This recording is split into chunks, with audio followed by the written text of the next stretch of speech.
So some people that are listening to this, they're first or second generation, and though they've had some, some wonderful success, we're not talking about the kind of success that your family has encountered.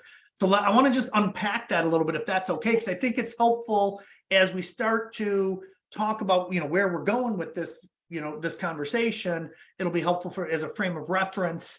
And, some people might listen to this and say, I don't need that right now, but man, I've got really good friends that they got to be listening to this right now. And, I want to be able to help with that perspective. Yeah. So go back. The business was started how many years ago? 1887. So yeah. To put in perspective, my great-grandfather was mayor of Pittsburgh from 1918 to 1922, which was a time frame of our first pandemic, right? Right. So 100 years ago, it's hard to believe this, but we went through what we're going through today, but in a very different, scary kind of way, because we didn't know what the Spanish flu was. We didn't know why so many people were dying. We didn't know how it was transmitted.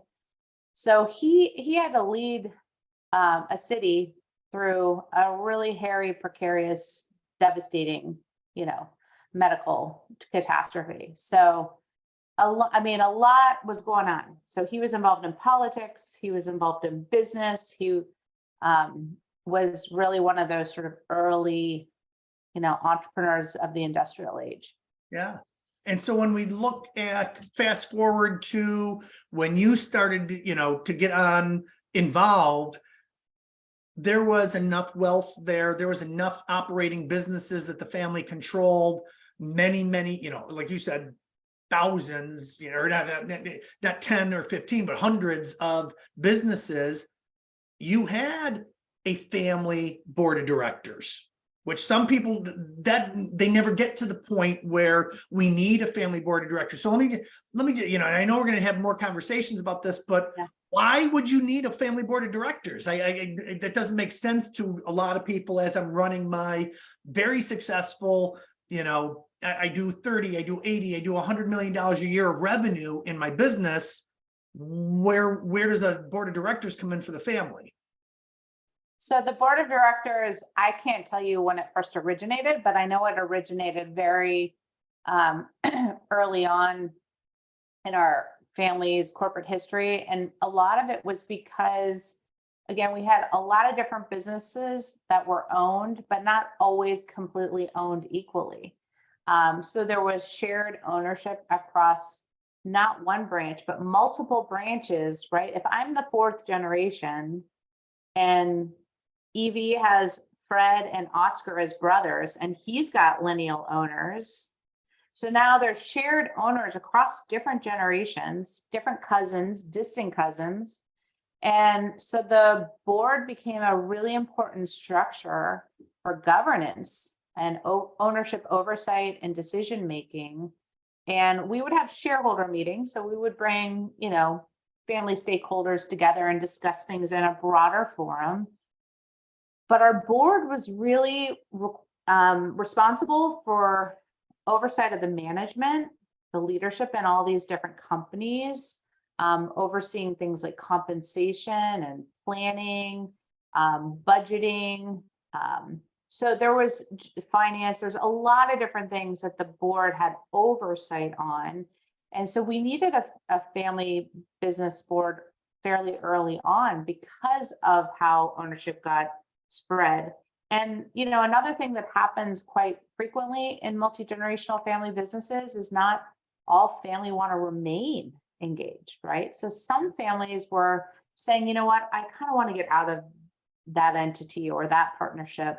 And so the board also played a very important role in sort of managing owner interests and always trying to consolidate so that, there was not, very thin amounts of ownership across 200, 400, whatever number of family members, but trying to always consolidate ownership around entities to make it more simplified.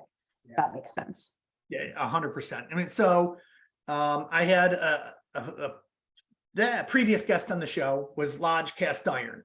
And they talked about on the show where there was, over 50 family members that all owned a piece of the company. And they didn't have that family board of directors, or they did have the family board of directors, but they didn't have the governance, and they didn't have, some of the other pieces to connect those non-family owners to the business. The business had a board of directors. There was no family board of directors. That's what it was. And so it was there. What you're talking about is the family now getting together to talk about what does this all look like for the future for these different businesses, and how do we guide them? That's really interesting. I think that's really helpful for a lot of people to paint the picture to say, oh, my business, now that we have, 10 different operating companies, and we have different ownership levels, and we're in the 5th or the 6th generation, or even the 3rd or the 4th, depending on where you're at, this might be how we simplify our lives a little bit, is the family board of directors, helps to organize this stuff. And my gut would say there's different branches of the family might have somebody that they would put forward to be on that board to represent those different branches. Yeah.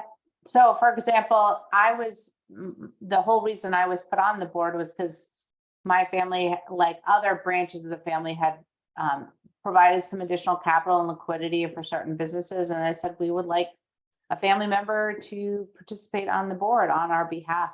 And so, truth be told, Michael, I was interviewing Catherine McCarthy for the first edition of the Complete Family Office Handbook, and I missed the shareholder meeting. I didn't Zoom in or call in virtually.